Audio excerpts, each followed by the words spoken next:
नमस्कार मंडळी. आता दिवाळी येणार, सणासुदीचे दिवस सुरू झाले.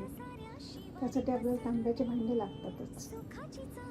तर तांब्याचे भांडे इझिली क्लीन करायची पद्धत मी तुम्हाला सांगते. जर तुमच्याकडे डिशवॉशर असेल, तुम्ही हे जे ऑक्टेशचं डिशवॉशर क्लीनर आहे त्याची एक वडी घ्या.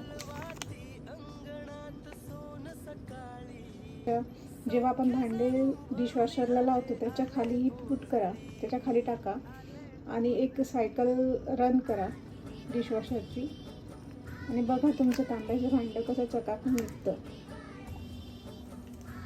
डिशवॉशर लिक्विड टाका. इथे तुम्ही ती वडी पुट केलेली आहे. आता मशीनची सायकल कंप्लीट झालेली आहे. तांबा एकदम चमचम उजळलेला आहे.